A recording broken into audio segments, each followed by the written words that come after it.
Great. Hi, everybody. Welcome to another round of the Guftgu Talk series. I'm very sad to say that this is going to be the last month of this year when we are going to be conducting these talks. But I'm very, very happy to announce that we have an amazing panel today who are hopefully going to trigger our thoughts a little bit more and push us to think a little deeper about what photography means and what engaging with photography means today. We're joined today by two people who I have gotten to know thanks to the Guftgu Talk series, Adira and Amarnath, who are joining us from different parts of the country. Both Adira and Amar are practitioners of the medium and engage with it in different forms of, being critical to where we are and what we can possibly do with photography. And I felt that they would, in that sense, probably be great triggers and stimulants for us to even question how we are getting complacent about photography and reading images today.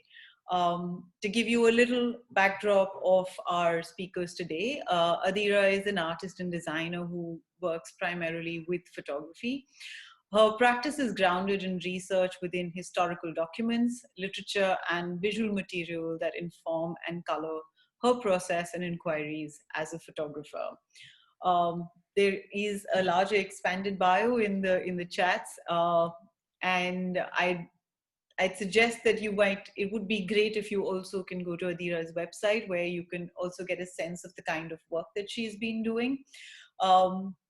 I know that has mostly her photography, but she's also engaged with different kinds of practices along with photography. And I think you'll get a better sense of that through her website as well. You can access the link to her website from our chats. Amarnath is joining us right now from NID in Gandhinagar, where I think his room has become his classroom, as he's been taking most of his virtual sessions at NID from there itself. Amar is also a visual artist and writer working with photography, and his practice explores performance, text, video, and found material, often guided by landscape and folk traditions and cultural and political histories of Kerala, India. His concerns are in the area of representational politics, history of photography in the subcontinent, intermedia image practices, and cinema studies. That's a lot to take in. Amar does not have a website yet. He does have plans for a website, and hopefully we will get a little peek into that by next year, maybe. Until then, you can follow Amar on his Instagram handle, which is Amaresh Thapan. Am I or am I not right? Okay, we're starting. Amar, Okay, Amar Esteban. Amar Esteban. Oh my God, yes, it's Amar Esteban. Yeah. It's so embarrassing to be doing this, but we're going to move forward and totally ignore that little faux pas of mine. And welcome again, like I said, to the Guftgu series. We started earlier this year during the pandemic in an attempt to continue conversations on photography that the limitations of physical spaces were taking away from us. And it's been a very, very enriching few months listening to practitioners, listening to writers share their process, their experiences, their problems with photography, and their love for it as well. And I hope that we can tackle all those ideas and a lot more in today's talk. Both Amar and Adira have been really, really amazing to prepare a talk for us that they will be kind of taking charge of today. We've decided to change the format of our talks a little bit for today's session. Amar and Adira have actually prepared almost like a curatorial premise, I'd say, on the act of looking. I'm going to read a small excerpt that they've used as a foundation for what they'd be expanding on over the next hour. And then I'll hand over this Zoom conversation to them. And I'll join back in maybe towards the lean end of the chat. We will have the conversation for about 40 minutes, 40 to 45 minutes today, after which we'll be opening up the panel to an interactive session. If you guys have any questions that you'd like to address to them individually or collectively, you can address them through the Q&A section that's on the bottom right of your Zoom screen. Moving on to acts of looking. I'm just going to read out this little excerpt and then we'll continue with that. As we increasingly inhabit an omnipresent image world, we are simultaneously the creators and the consumers of an endless stream of images. How can we begin to find and apply tools to actively decipher what these images mean to us as viewers? And as image makers, what are we trying to communicate using them? This conversation emerges from specific fissures in the history of image, moving from photography's prehistory to its place in our fragmented contemporary moment. It highlights the still inherent but often insidious presence of dominant gazes, violence and silencing that are embedded within images, even as they are presented as mute objects of desire, advertising, even art. At the same time, the conversation also considers historical and contemporary examples, junctions where the dominant imaginations and hierarchies are challenged, resulting in critical subversions of visibility, power, and meaning. Thank you, Adira and Amar, and I'll leave the floor, this virtual floor, to you now. Yeah, it's a pleasure, Anshika, really. Thank you for having us. Yeah.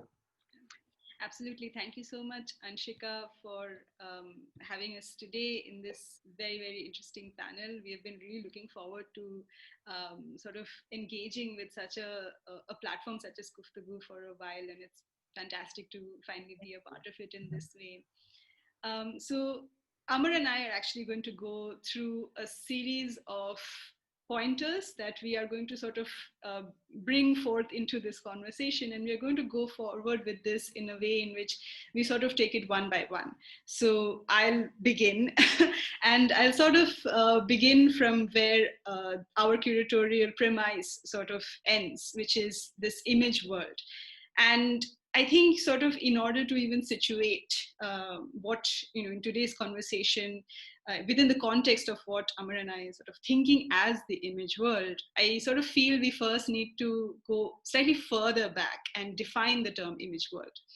So, based on what we have been sort of talking about, we feel that photography actually sort of exists today within two specific contexts.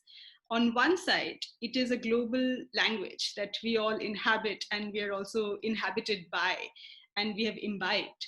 As well as, and on the other end of that spectrum, it is also a medium of cultural production, where many among our audience today, as well as the three of us, are practitioners, and we operate as artists, writers, curators, viewers, collectors, etc.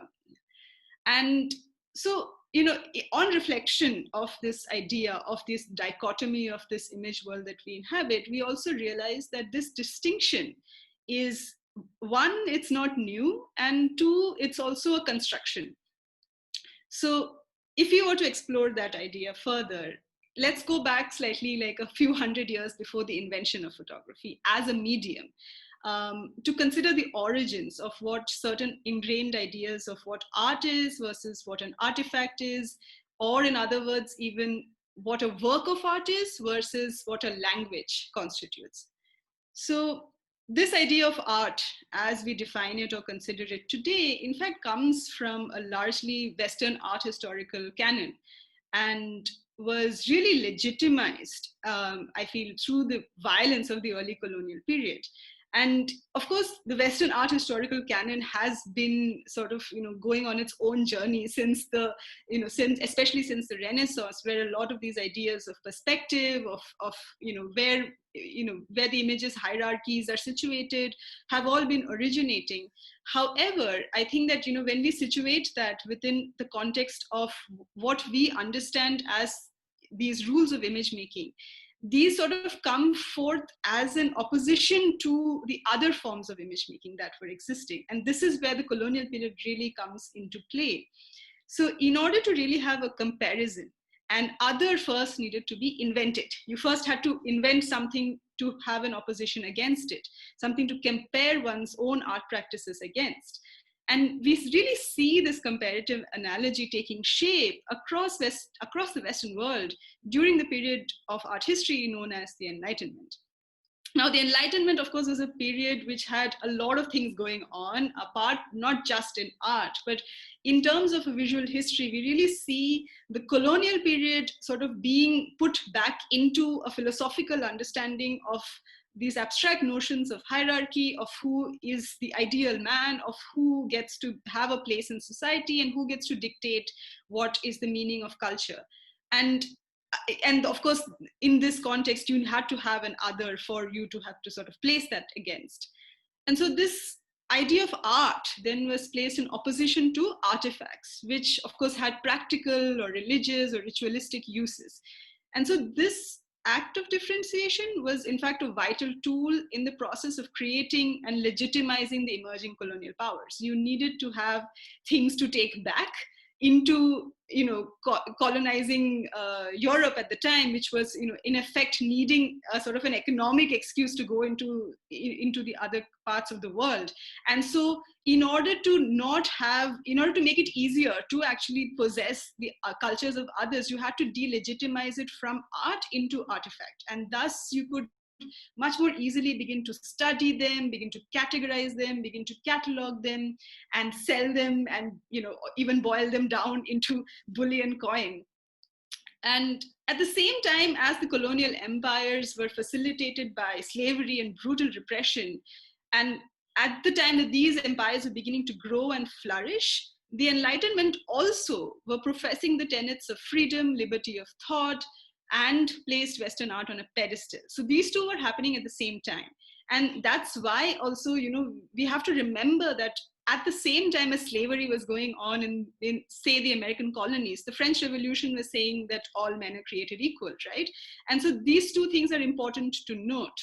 The subjugation of non-Western people actually went hand in hand with the delegitimization of their art and cultural practices. The first thing you need to do if you want to conquer a people is you destroy their art, right? You make their art not art, and you convert it into like a religious practice, a ritualistic artifact, something that is based in superstition and not in the high Enlightenment modes of rational thinking and thought and all these other things. And so an example that sort of emerges here is the idea of the museum, because in the late 18th century to the early 19th century is what we see as sort of the golden age of the museum. This is when the first museums appear almost simultaneously across the colonial world, as well as the colonial capitals of London and Paris, etc. So this is the time when you have these sort of structures coming in to house art. And one of the first things that gets placed inside these museums is also the artifacts of the colonized people. So suddenly you have like primitive art put into these museums, and therefore you go and study them, right? So you have the captions which accompany these artifacts which have been taken by force from these colonized nations and put into these museums, and you study them as these ritualistic objects or things that some mysterious, exotic people have been making, for reasons unknown. And this sort of, the growth of the Natural History Museum, primitive art collections, and later even museums among the Western elite and later colonial cities around the world. We have an example like the Indian Museum in Calcutta. If you go there to this day, you still can see exactly the 19th century mode of actually going through the museum. You have the natural history collection, the sort of the elephant skeleton, and then right next to that, you have a 10th century sculpture from the Chola Empire, right? They're sort of right next to each other. And it's important to know that they were put there on purpose. It wasn't sort of an accident of just curation. It was intentionally done in order to sort of contextualize a certain civilization. So, and also this, if we come back into an understanding of what does this play in photography?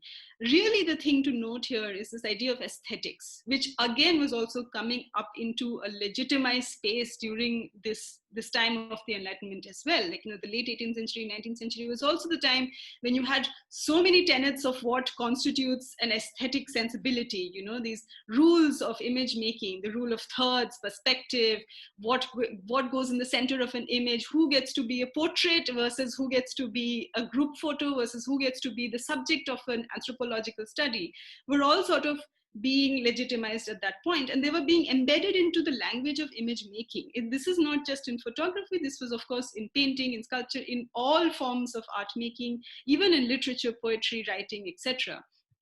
And we have to sort of look at the roots of these distinctions and hierarchies of looking, subjectivity, and representation, and see, the fact that they were first established and has had an ongoing history over the last 500 years, often rooted in violence, really sort of makes us, sort of re-look or reanalyze the place from which we begin to think about the image making. So basically, the roots of the world that we are seeing, this pictured world that we are inhabiting now, can in fact be traced to this historical act of legitimizing a Eurocentric image construction, as opposed to the image worlds of the people who were colonized. So the miniature painting did not become the language of photography, and there's a reason for that, which is not just rooted in science or technology.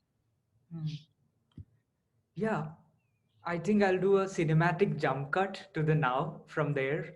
That sounds good, Amar. We can shift between timelines as we Yeah, go. exactly. I think that's how it's going to go forward. I'll go back to the point where Adira mentioned the term image world. So we actually live in a world mediated by images. We are inseparable. Our existence is inseparable from the destiny or consequence of images.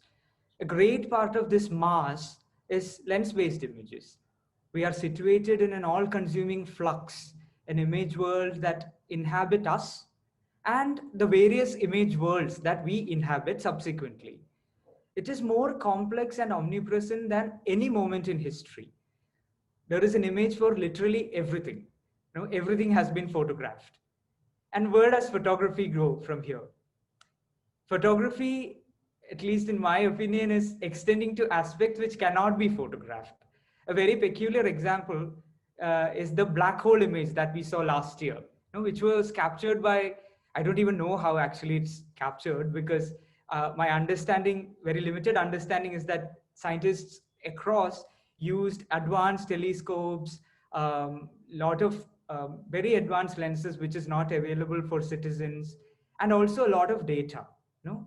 The image actually that they created, at least for me, was of a certain absence. It was a concept, a telescopic, mathematical, computational concept. At least in our context, when we are discussing, we are largely talking about images which have a certain social contract, which has a certain social consequence. So I think it's important to note that. I would like to pick out a certain novelty, or a quality that is quintessentially of our times, or representative of this image flux, that surrounds us. There are many emergent qualities. After this internet and this constant flux of images, we know the destiny, understanding, consequence, the way we perceive, everything has changed, and we are still grappling with how to read, or how to look at images. But perhaps one of the qualities that have the most gravity is a certain total collision of history, when it comes to consumption of images. A system in which we can retrieve and consume images from various pasts, recent pasts, and immediate multiple presents, in a simultaneous flux. Here, I should also repeat, that distinction that Adira mentioned, that there is a distinction, at least we are making provisionally, between the larger photography as a global language versus photography as cultural production, in which art and documentary, all these things entail. I'm speaking more about photography as a global language, which transcends cultural, historical, social context, but this at the same time is rooted to a universal social semiotica. For example, on our Instagram page, the distances and various folds and layers of history collide, to the screen. We can retrieve literally anything and view it again. It's also not just true to Instagram, but to a lot of these image viewing platforms or any platform which uses image and text. The order of past, present, and future, or at least the image of it, changes. If our Instagram algorithm is in a certain way, we can actually see an Ansel Adams image and the current farmer protest image in the same screen. So what is that? That is a very interesting question that we can see. What is this collision of history? The permutation and combination is almost infinite. Anything can come up, but also it has a strange system and order, which is actually not ours, but it is actually computational. It's actually a larger network of intelligence. This total lack of spatial and historical boundaries repositions the way we understand images. For example, there was this Drake meme, that is used in very specific micro-cultural contexts, which transcends like culture, language, geography. I've seen the Drake meme, which is actually an American rapper's image, or this vertical diptych or whatever you call it, used in like very specific context, in which people don't even know who this person is. So I think to understand this kind of an amnesia, this dissection from original meaning, one must investigate memory. And to understand ahistoricity, one must perhaps go back to history, and pointedly at the history of the photographic image. So, of course, photography, as Adira mentioned very systematically, has its roots in the Enlightenment period. And in fact, it can be traced even earlier. Photography has an invention date, but early camera obscuras were used in Arabia, as well as in Renaissance Europe. The technological unconscious of the camera, or the need for this thing, this apparatus to capture, started centuries before its invention. We can see it in landscape painting, we can see it in like mathematical drawings, in book of optics, lot of in science. So it was like there was a certain craving or a collective consciousness that was craving for a medium to represent, or to look at things. So one thing I wanted to also note is that the camera, as Adira mentioned, is inherently a tool which uses perspective, which is also coming from that, that space, that time space of Enlightenment, Renaissance, etc., as opposed to, let's say, narrative painting. She mentioned something very interesting, that photography doesn't represent like a miniature painting does. The way time, foreground, background, all of these things are represented has its roots in that space, that junction, that historical junction. But one of the early global sociological use of camera was done by the colonial powers in its colonies in the form of ethnographic surveys. At that time, ethnography and ethnographic surveys were treated as scientific undertakings, and photography a very important tool that supported this endeavor. It is only in retrospect that we understand that within this framework of knowledge acquisition, violence was embedded inherently in the photograph, in the making of it, and in the act of looking. It is a fact that in the subcontinent, we were primarily the subjects and not the image makers. So my argument in a way is that the way of looking, how the image world around us have developed, has its roots in this key factor, that we have been originally subjects. And perhaps a way to start re-looking at this junction, which I think is very relevant, is to consider the point of view of the subject rather than the legacy of the photographer. This historical junction is also very critical, as certain racial stereotypes, hierarchies of race, caste, and tribe becomes visible and recorded as images. They are also disseminated like never before during the ethnographic project. I'll give you two examples. One is, as we all know, the fact that film stock or chemicals were designed for white skin, to represent white skin, have had huge implications on how we see the world. And it's actually undeniable. A certain bias, it still echoes. For example, the racial prejudice which was installed instilled in this imaging echoes even now, when surveillance systems respond very poorly and with bias to colored bodies or non-white bodies or non-white skin. Another example of this circulation, of how this images started to become of the world in the literal geographical sense, is how this instance of how ethnographic portraits of women from, let's say, South India or the larger Orient was circulated in the ports of Europe as erotic cards. So in the contemporary now, there are countless examples of such, which echoes this junction, which I really think should be reinvestigated. Yeah, and if I were to sort of come and look at this junction more specifically and think about it as also a junction in which a very particular science was also invented at this time. So if you go back into the moment of photography's invention, this is a very interesting moment because two simultaneous sciences get invented. One is the technology of image making, which is photography, and another is the science of anthropology.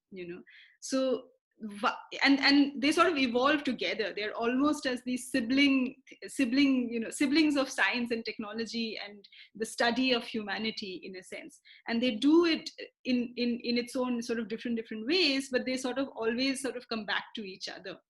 And so for me, like, the anthropological use of photography, especially from the mid-19th century onwards, centered on ideas legitimized by this Enlightenment and pre-Enlightenment mode of European thinking.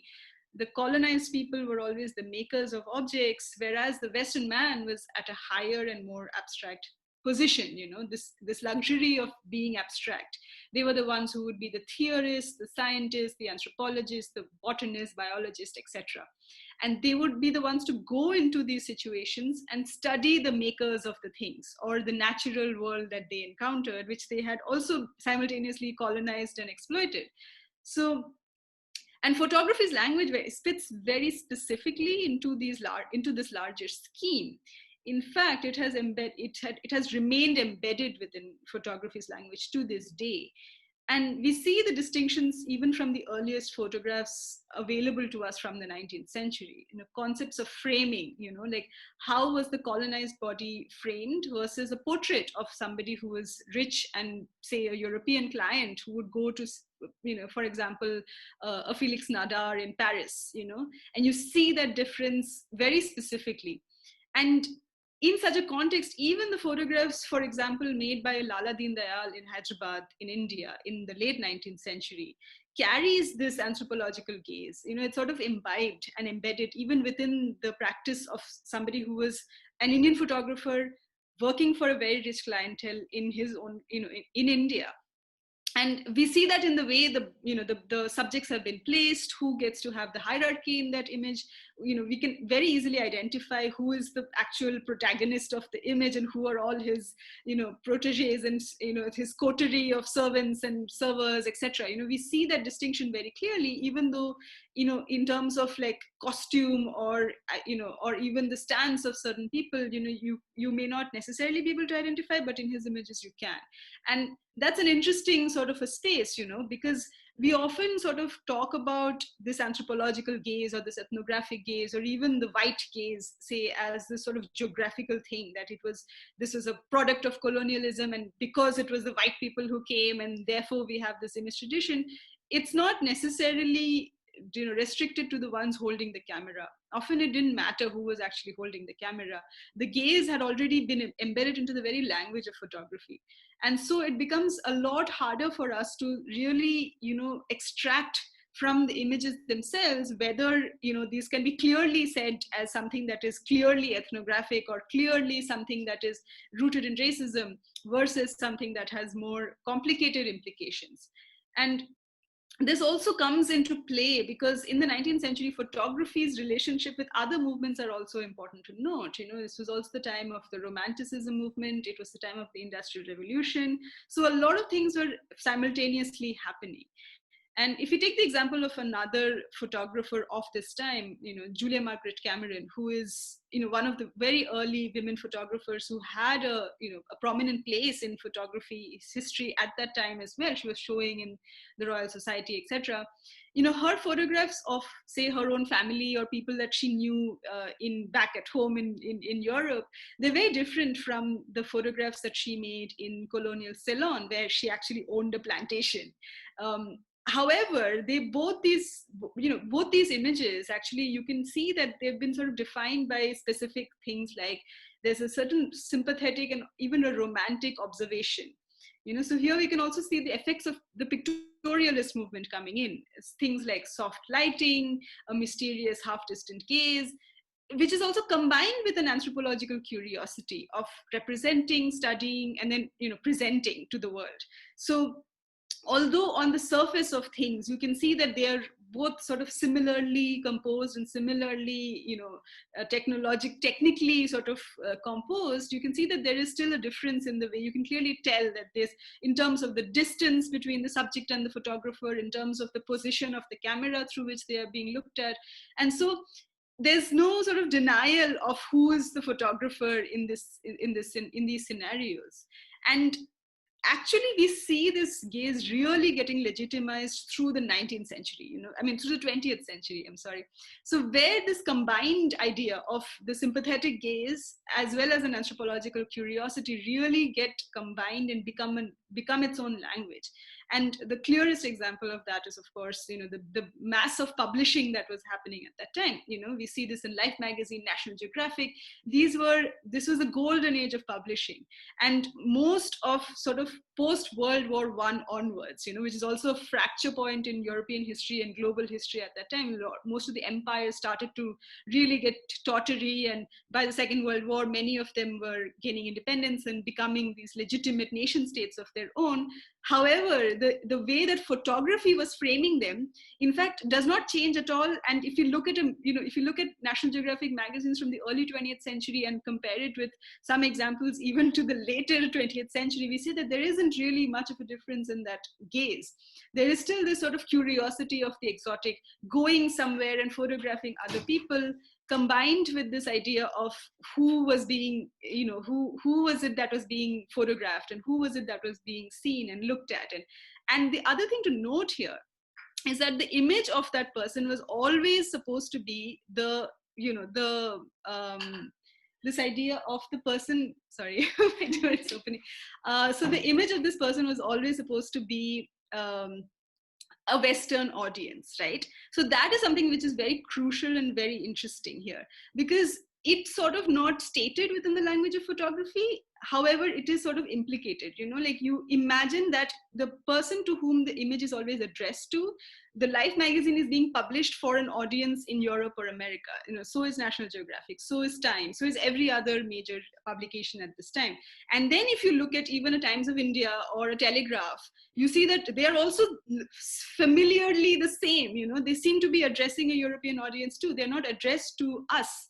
And this is something that is sort of implicated within the language of photography and yet doesn't get reflected within it. So who are we really addressing with our images as practitioners, and who do we sort of implicate ourselves as? This is supposed to be the subject, the working class is the subject is always the marginalized, because they sort of have historically been the subjects. You don't really sort of see a real resurgence of like a upper class person being a subject as much anymore. And that's an interesting sort of a thing that I feel we need to also think about.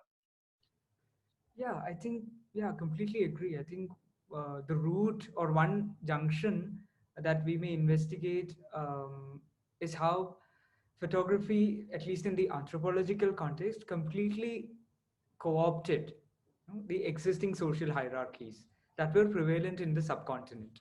For example, caste, which is still one of the social evils that a country like India is facing. I am more familiar with a historical example from South India and Kerala, major work has been done by the sociologist called Sujit Parel, in which in his work he argues that in Caste and Tribes of India, which is a document made by Edgar Thurston, which has in the early 20th century, the Brahmin body is privileged than, let's say, the Pulaya or Thiya body. Although they fall in the same gambit of the document, of the same document, or the purpose is the same. The Brahmin could sit; they were more comfortable, shown against their property, their servant, adorned with a certain jewelry. At the same time, the underprivileged caste or tribe were shown as just bodies, without any context. The only thing that was consistent was this fear of being encountered by the camera. Without a name, any agency, the subject is reduced to either an anthropometric curiosity, or the individual becomes a tool to illustrate various identities, let's say the caste identity or tribal identity, or a performative identity.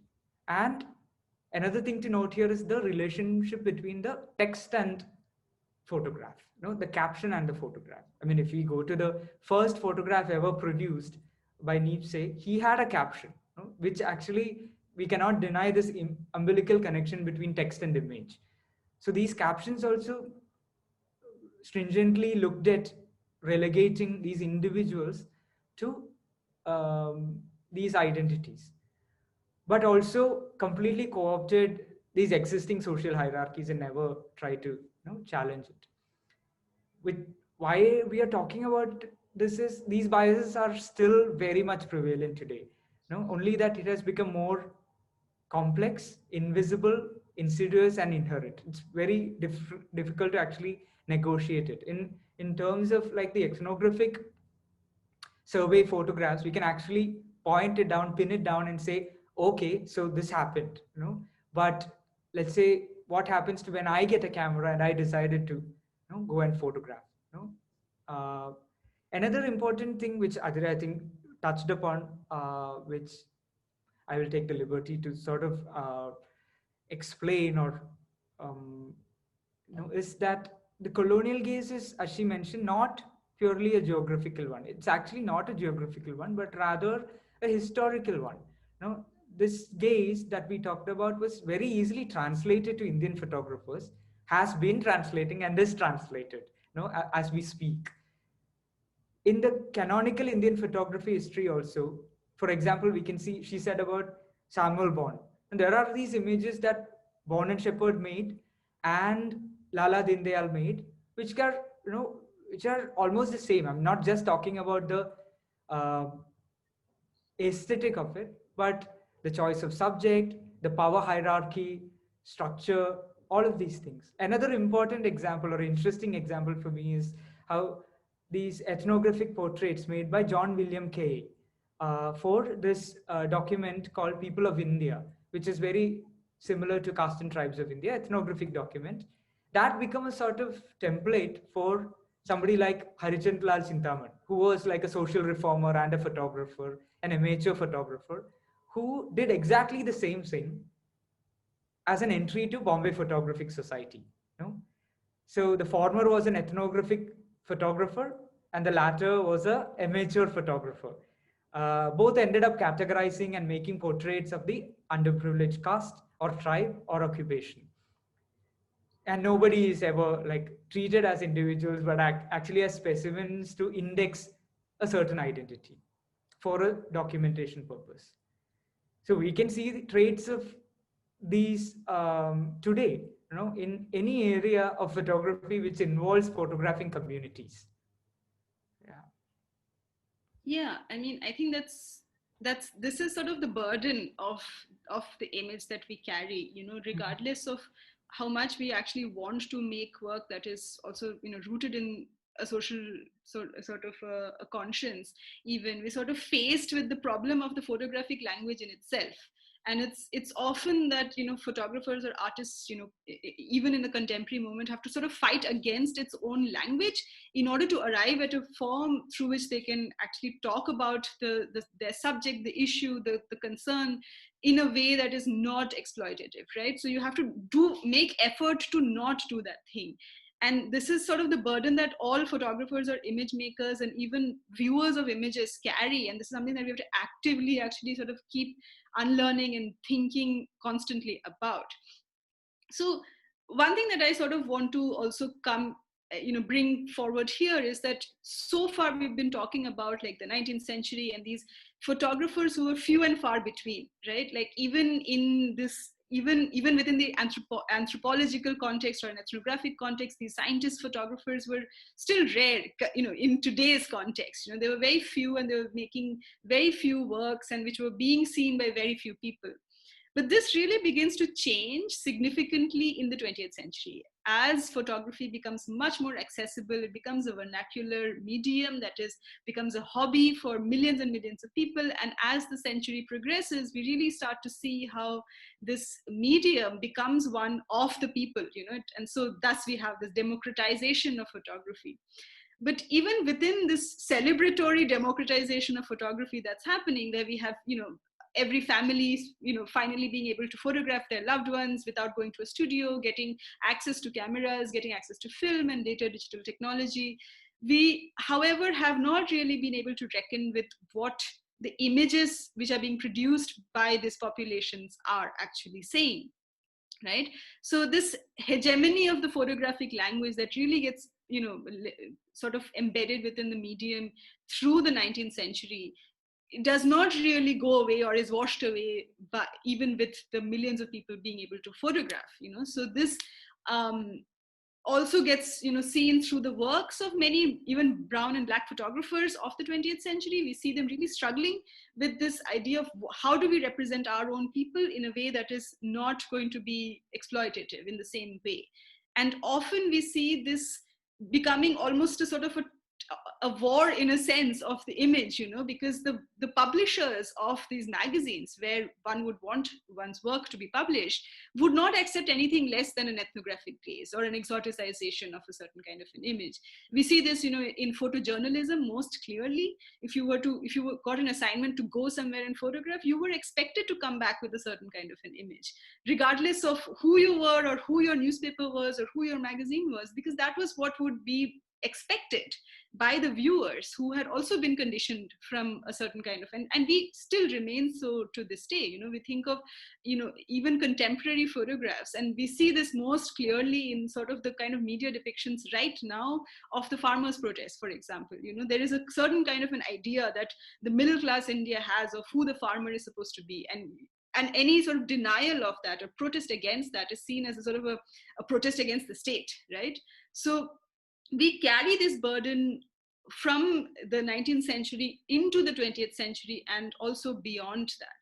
And it percolated, in this white case, sort of percolated into the work of black and brown photographers who had actually learned the trade in the early decades of the 20th century from their sort of the white overlords who were here. But even in the post-colonial moment, we haven't seen to actually reckon with that most strongly.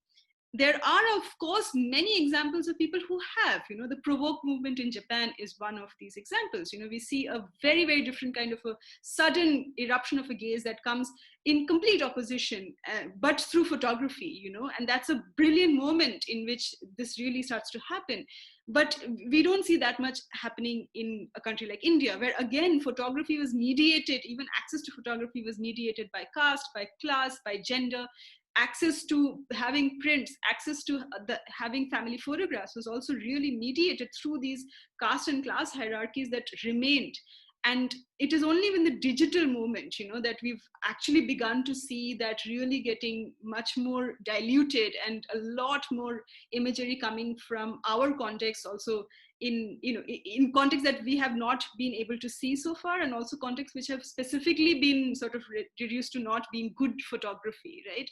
So even this idea of what is a good photograph, what is better photography, like these ideas of like, what is good photography, right? Like, so good photography is when you can compose according to the rule of thirds, you get your light right. So where does these ideas come from? So if we are to begin to reject these modes of representation, where all do we go and what all do we reject, and how can we still subvert a certain sensibility of looking at images without, even while using these methodologies, right? Another example here is the work of Santuma Fuken, the South African photographer, who had a brilliant book coming, which came out, where he had recomposed family photographs from the late 19th century, early 20th century in Africa.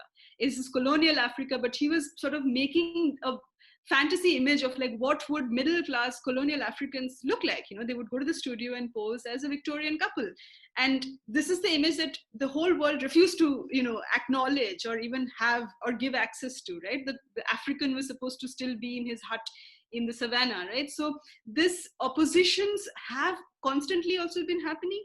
It's just that we haven't been able to see them, or they haven't been in the larger public domain, because who controls the larger public domain is another sort of significant question. And therefore the subject, who is the subject, remains the subject. Like you can't have the subjects who don't actually get to be the subject. The photographer remains the photographer, the subject remains the subject, and fighting against that is actually a much more harder challenge, I think. Yeah, absolutely. Who is the subject? Who has been historically positioned as the subject? It's very interesting. We can all negotiate, whether we have been subjects to a photographic encounter or not. I'm not talking about family photographs, but a certain photography as cultural production. And by being born in a certain space or being of a certain community, do we automatically become pushed to the box of subject? This is something that we have to actually think about, I think. I think I would like to slightly rewind again and look at two factors: agency and visibility, in order to locate the subject, or determine the position of the subject.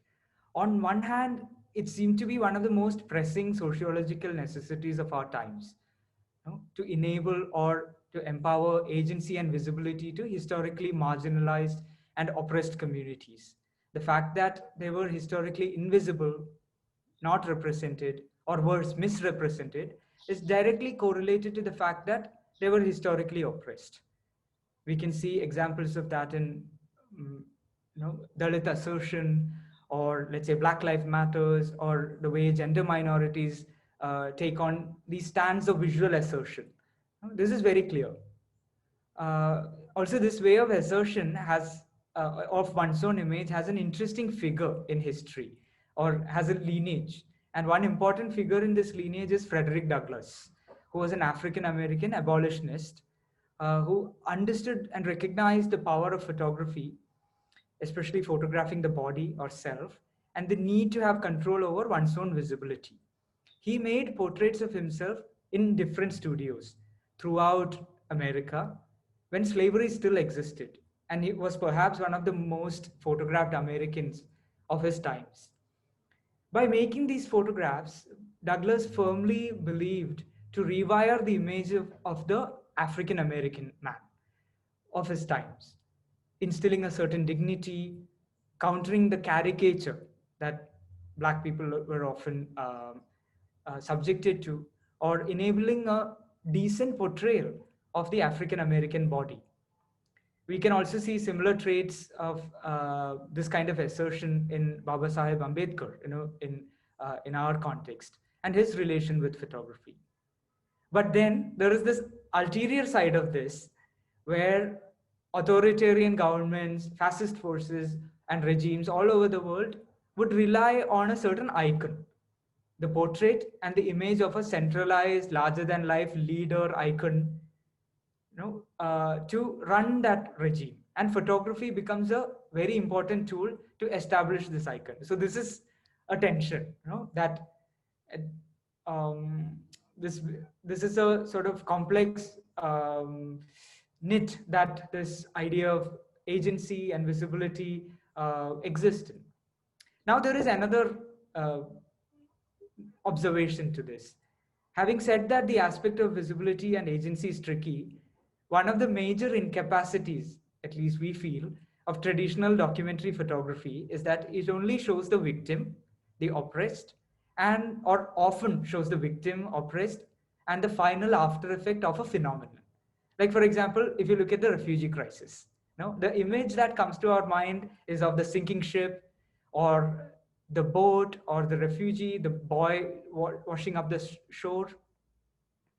If you look at, if you think about the hunger crisis in Africa, which has been there for centuries, the images definitely of the African skinny boy, the photograph seldom takes responsibility to show the cause or systems that oppress or perpetuate this violence. When looking at this phenomenon more intently, I think these systems remain invisible for their own benefit.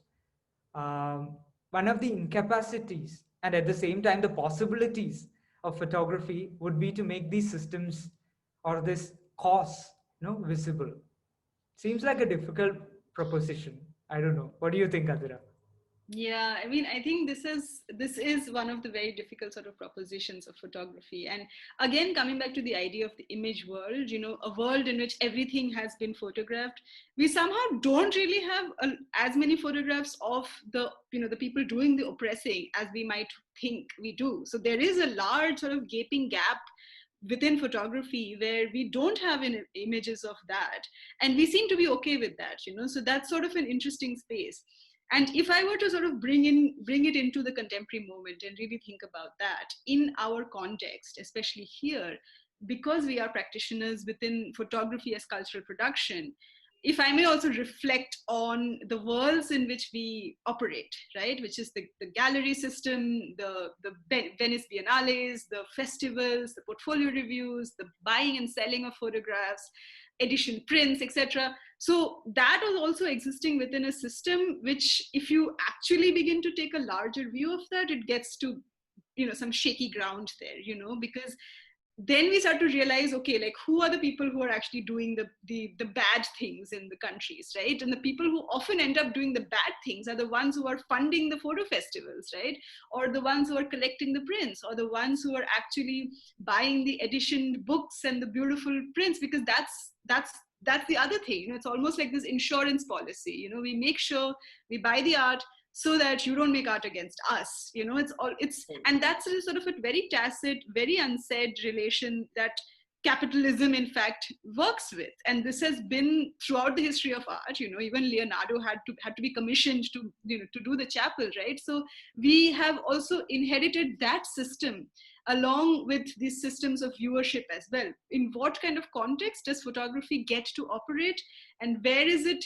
If you are a good photographer making the right kind of work for the right kind of people, then you get to be in the hallowed places that are accepted, which is, ultimately the museum. So you want to go to the Tate, so you want to be there, which means you have to have these many steps. And so here again, we see a lot of these tensions sort of happening, who actually gets to be in certain spaces, whereas who does not get to be in certain spaces. And we sort of remain indoctrinated also in these legacies of viewership as viewers. When we go to an exhibition or a show or something which is dealing with often some of these specific social concerns, we expect a certain kind of work, but we also expect a certain kind of photographer. And we may not necessarily acknowledge that, but that is also embedded within our own viewership. And here we have to sort of get into these concerns of like, really, how do we unlearn some of these things? Like, how do we unlearn this idea of like what kind of an artist statement goes next to a kind of work, and who gets to write that, and what is written in that, and for whom is that addressed? It seems to be always being addressed to a specific kind of people all the time. And I think it was Toni Morrison who sort of said that, all the works that she had seen so far as a writer was sort of addressed to the white person. And so she wanted to write books which were only for Black people. And this became a whole controversy, and it seems so simple actually, but when you really get down to it, are we actually making work which is supposed to be seen by our subjects, or are we not? And we have to sort of ask ourselves this as practitioners all the time. Can we actually get our subjects into the gallery, into the Venice Biennale, into any sort of a context in which this work is then bought and sold in that market space? Would they be welcome in such a space? And so there's also this idea of the collector, the funding organization. These structures that allow for the exhibition of works of art are often the ones who are actually perpetuating that violence. So for example, the Sackler family. And over the last couple of years, we've seen this really come into a heated space. The Freer and Sackler galleries in every museum, they own all of our art for one thing, and they're also the ones who are doing the opioid crisis, right? So not only are they the ones, they're literally the evil ones. It becomes very easy that way. And then also we sort of think about it. Okay, the Citibank prize, the Deutsche Börse prize. Who are they? They're banks. Where do these banks get their money from? So if you really start to think about that, if your work gets sold, who is buying it and where does it go? And what is the collector actually doing with the work of art? We don't see this as much with photography because we're still not in that hallowed space of really top tier auctioning and market spaces. But you really begin to see this with works of like painting, for example. Like, all the Picassos in the world are probably sitting in shipping containers in free ports. They're not meant to be actually seen as works of art or even appreciated as, they're literally currency. So in this sort of a sensibility, like where does images actually, in that sort of a sense, how does one protest against this cultural production? Like, how does one use photography as a global language to protest against these very systems that are actually perpetuating this? So, and I think we're really beginning to see that now because of this digital democratization of image making. We are really beginning to see images that photographers and image makers who were not welcome and who are still not welcome in spaces oftentimes are the ones making the sort of the most interesting kind of work, but their work is relegated to the photography as global language. Yeah, absolutely. I think that there is a beginning of a change, that it's really changing, especially in architecture and structure of exclusion, this hierarchy. This has all gone completely topsy-turvy with something like TikTok, or for example, any other TikTok before the ban or any other such platforms here. What happens is that there is so much content uploaded by anybody with basic communication technology, which can be consumed by anyone in the world with the same communication tools. So the visual content, whether it is a photographic or moving image, compels one to rethink and restructure our ideas of the image. It's so eclectic. And I really think that this is a pivotal moment in subcontinent's image history. For the first time, across the country, at least in rural India, there is collectively systematic output of visual content from rural India itself, which literally the whole world can have access to. And some of these are really good, by the way. But here the trap, what Adira mentioned, is again, there is some kind of a social hierarchy that is set here. For example, however entertaining or novel this content is, this visual content is, it won't be considered as photography as cultural production. At the same time, if I am a photographer who has an agenda or at the onset to make photography as cultural production and go out and make my subject, let's say something in rural India, I'll be automatically elevated to this category. So this is why we are insisting that you operate and walk on a very bumpy sort of carpet of several invisible, huge biases and historical power imbalances. Yeah, and sort of to come again, to think about our own sort of current audience here for this talk, and as well as, with an awareness that all of our practices are also situated within this photography as cultural production space that we are inhabiting and trying to think about and think through. Sort of, I also want to think about, like how Amar mentioned, that even if the work produced by someone from rural India who has access to internet and who is making, amazing videos on TikTok does not get to have a gallery show, makes us also reflect on this idea of, okay, these are bubble spaces, right? These are gated communities in a sense. There are these rules and laws which are unstated and unsaid of entry into these spaces, and also the power of being elevated by these spaces as well. So, and again, like this sort of comes in a moment of tension here, especially now, because we see this over the last couple of years, especially, at least in a global context, we've seen also a real heavy pushback against that. For example, if you see the Black Lives Matter movement, as Amar had mentioned earlier, it also came into the gallery, into the museum, into art history. These conversations sort of infiltrated every aspect of American life, and also the larger sort of the life of Europe as well. Because these very concepts of these museums and galleries are supposed to be the spaces where art and culture are accepted and free, and everybody has access, and you get to learn about things that you wouldn't otherwise get to. However, their own hiring practices, so it's not just that what kind of art you put in the gallery, but who's actually the staff in the gallery, who's actually, what kind of, how much are they being paid, what benefits do they have. All of it is part of this, this space of art production and art itself, right? So, and we see this also here, for example, in our own context, in our gallery shows, you don't get to see the person who's actually the cleaning staff of the gallery come to the opening. And these seem to be as though they are not connected really to the world of art, but they are. Why should a work of art not be accessible for those who, if it should be accessible for everybody, right? But there are these sort of tacit, inherent sort of markers that disallow certain groups and communities and people from actually, being part of these, while the museums and galleries get to have the cultural sort of the propagating. Adira, I think maybe there's a little bit of a network lag, because you're kind of breaking in the middle there. If you could just... Can you hear me now? Yes. If you could just take 2 sentences, take a step back to 2 sentences and then start it, that would be great. Yes. All right. Okay. So so the thing that I was initially sort of also hinting towards is the space within which art is viewed and sold and bought and consumed.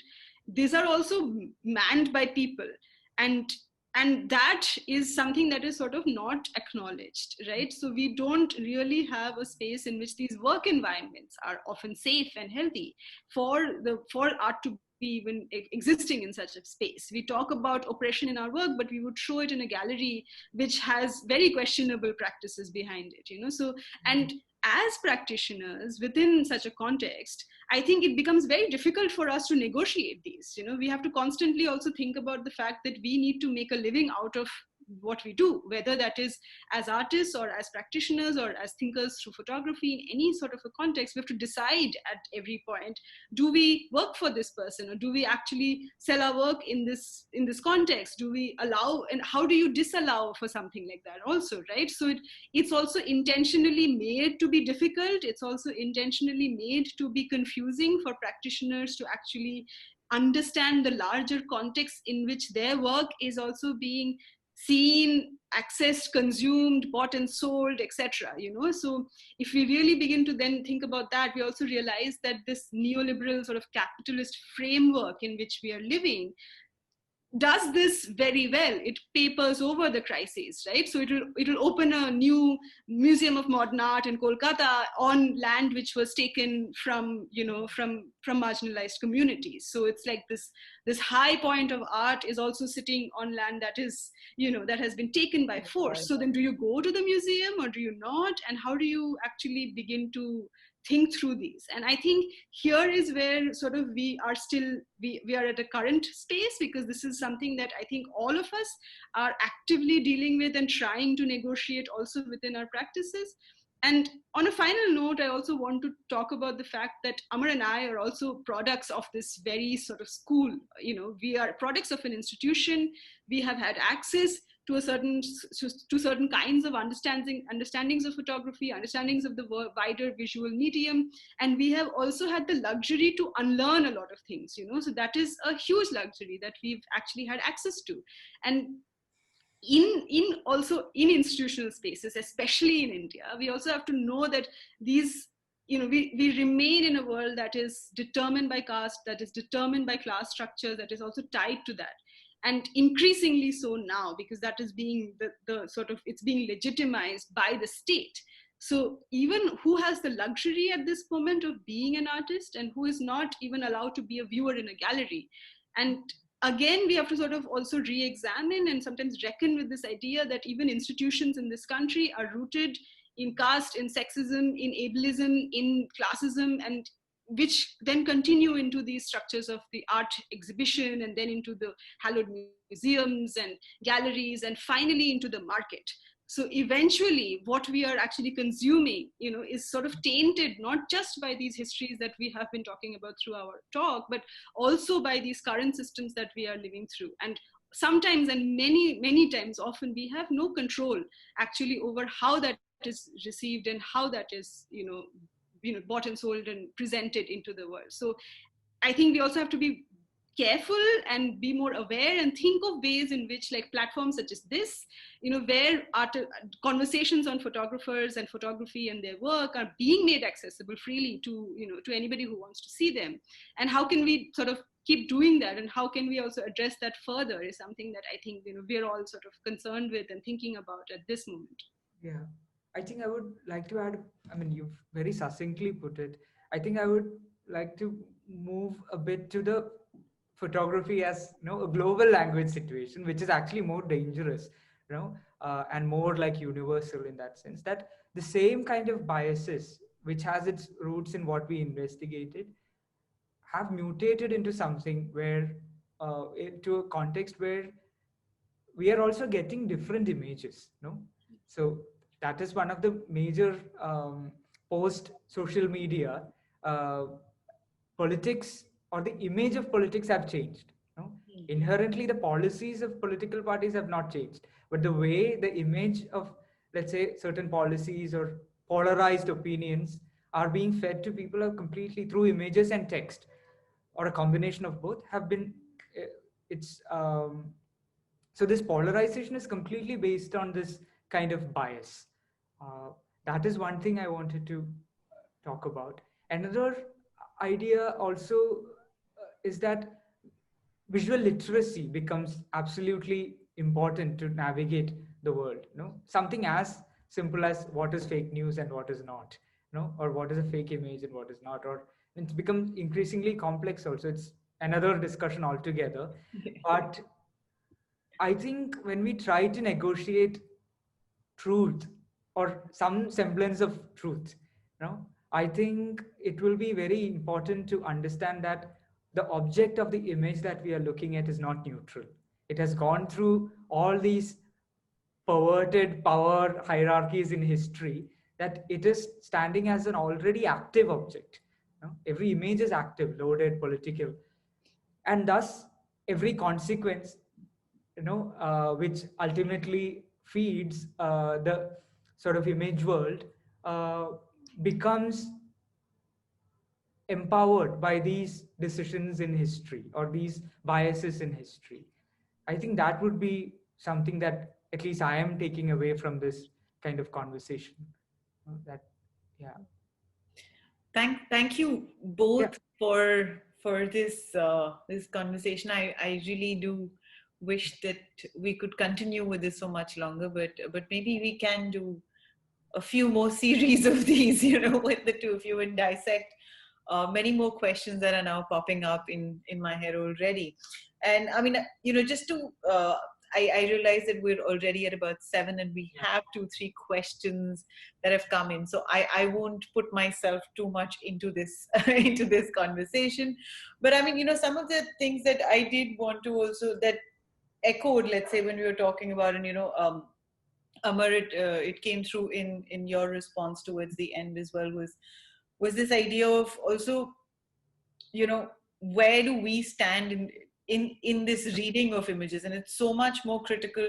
Maybe today we are more conscious about it, or we are questioning it more because uh, without our consent as people altogether, we are today the subjects of images that are beyond our own control. And so, it might be still a very selfish reason to maybe start getting into this conversation, but hopefully that's, I know this has started coming up within questioning the practice of photography altogether. When we talk about photography emerging as a desire to be represented. The minute you are thinking about being represented, you're also creating fantasy at the same time. And I mean, maybe for a long period of time that didn't get dissected as much or questioned as much, because it was a medium still accessible, or the power dynamics of that medium was could be controlled to a certain degree. And obviously with digitization coming in, um, you know there is lack of that control altogether, and that can throw many people into a frenzy, because we are suddenly maybe on the receiving end of what certain power hierarchies have been able to exploit for a very long period of time. um, it's interesting when you were talking about the democratization of the medium, because in many ways, when I say, I mean, every time I heard, photography is a democratic medium now, I would always find it so restrictive in maybe some ways, because it's actually the perspective that you're looking at, right? Like what you mentioned, Adira. So is it a democratization of perspective?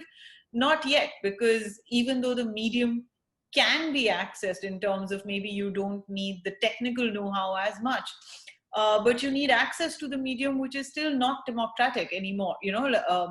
You can still, maybe you have villages where people have access to the mobile phone, where they can take um, their photographs or create their own archives. But how do those voices get integrated even into the larger voices on social media? The algorithms don't allow them that space anymore. So of course there are shifts, but when we talk about like the act of looking, there is still so much more to be conscious about, and so much more to actively participate to change, I think. And that's probably the only way uh, that we will begin to look. Whether we actually get to looking and questioning and understanding after that, I think is still a longer journey, maybe. But hopefully we're on that path. I know there are questions coming in, so I'm going to very quickly move into those. We have an anonymous attendee who's asked, how can one take on or perceive the photographic language, which changes according to still and moving images depending on the mediums? Would either of you like to address it, or would you like to expand on the question in any way? Amar, you want to take this one? Yeah, I'm sorry, I couldn't pay attention to the question. I couldn't register the question. Could you repeat? If you go into the Q&A Yeah. It's an open question right now. Yeah.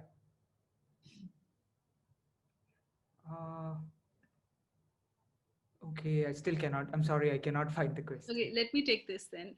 So the question is like, how can one sort of take or perceive the photographic language? And I think, again, here, the things that we have been sort of also trying to negotiate within our talk is this idea of the photographic language.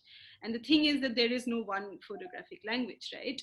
So you can, in theory, make any kind of language through photography that is there. What we are sort of trying to address here is that even if you do whatever kind of work you do, you might still end up trying to make that work in certain contexts which are used to a certain ideas of what photographic language should be.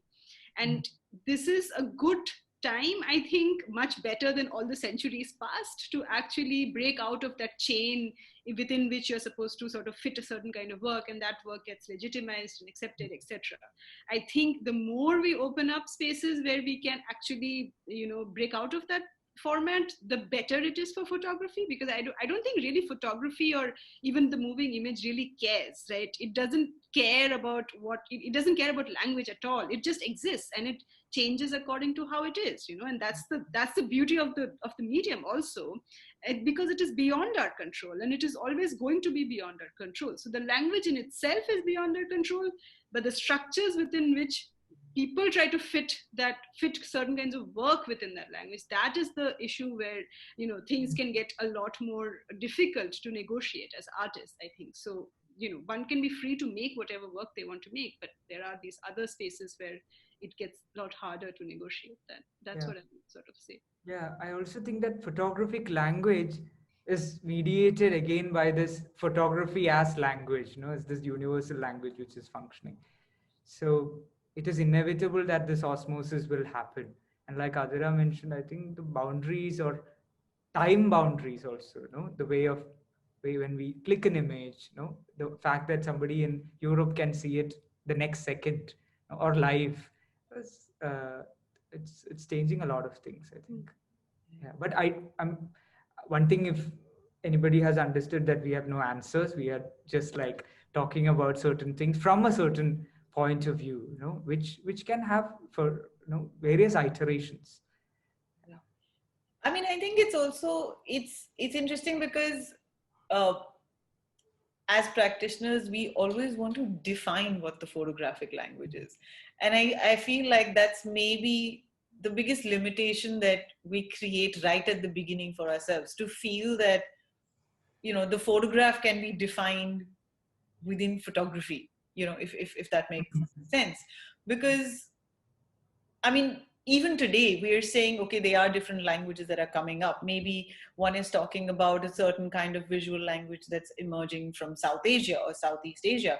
But South Asia is massive, like you guys mentioned, there is a colonial gaze even within the South Asian context, how many voices I have yet to see a photographic language that addresses marginalized communities specifically, or that emerges from that, or that emerges from gender fluidity even, and maybe we can begin to perceive these languages only when we begin to change social structures, only when we begin to change what is the good photograph. There is, in fact, when you were talking about the aesthetics of the image, and the aesthetics of what is considered as good photography, what came to our mind is not maybe in as serious a vein, but there is a book by a collective which is actually titled Bad Photographs.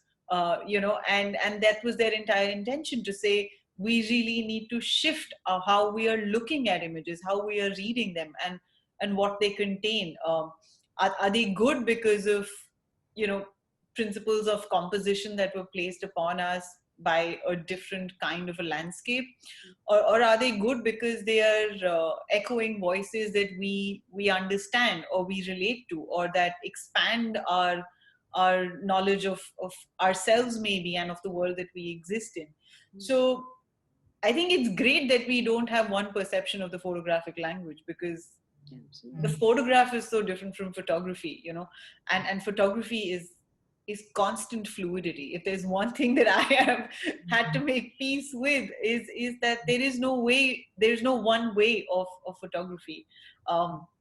It is, if one has to call it language, then it is alphabet, but it is also research, but it is also fantasy, but it is also reality, and none of them have to be restricted under just the alphabet. So I think we end up wanting to create a definition of what the photographic language is, but I think the only definition I have is that it's constantly fluid.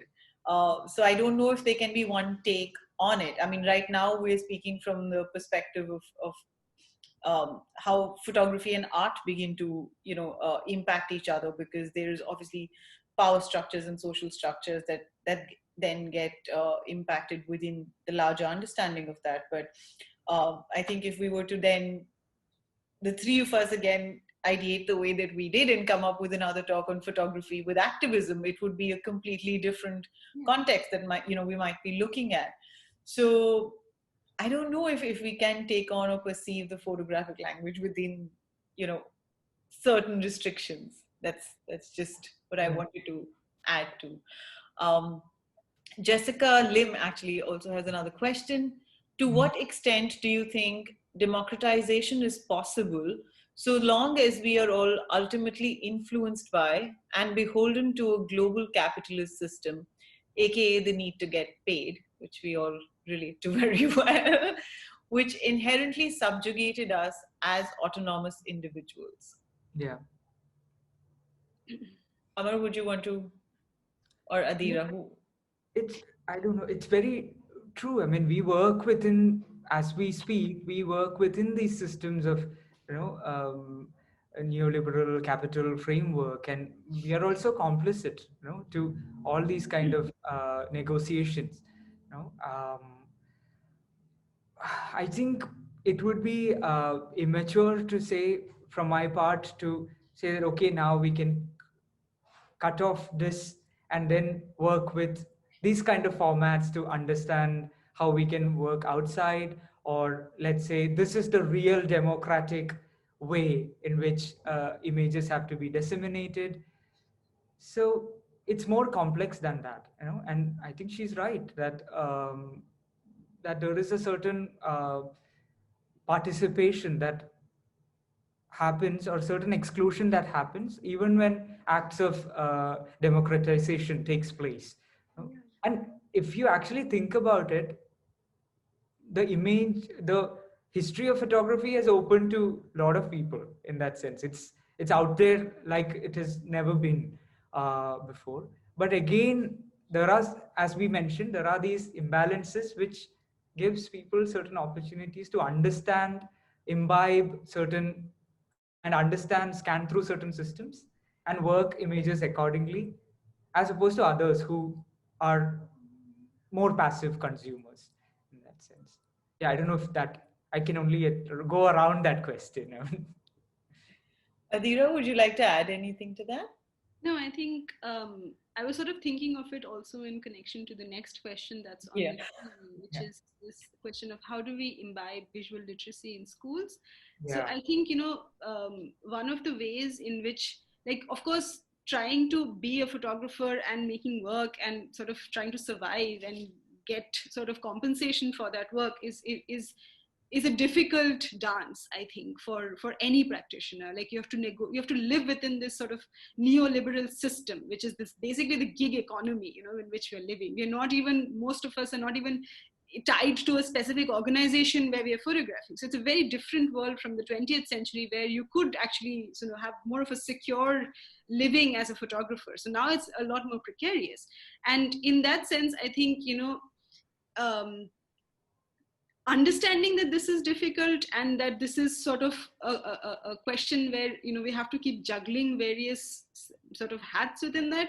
I think one of the spaces where a lot of practitioners can also sort of think about thinking through photography is in the question that was addressed earlier, which is this, how do we imbibe visual literacy in schools? I think if you're also thinking about photography that way, like making our own conversations accessible, making these situations where we are working as activists or journalists or practitioners or artists, something in which a lot more younger voices and newer practitioners and possible practitioners and people who are just interested in being viewers to photography can participate in, even know about that this is a possibility, is, I think, it can down the line also change a lot of things. I think like that is for me a good space in which it can also function.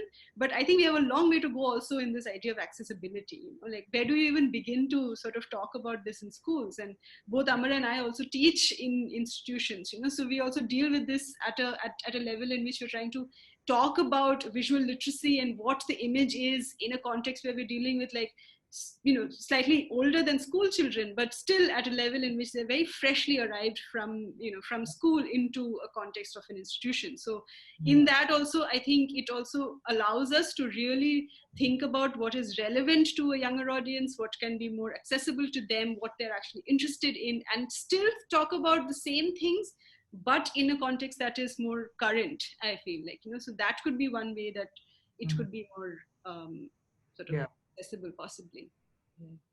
Actually, I was personally also very curious about what you might say for Swati's question, because we've always been, and this is something that Swati, if you might be interested, our next conversation is actually about how are we now educating ourselves in the photographic language, which is next week, and I'd love to see you there and ask some more questions there.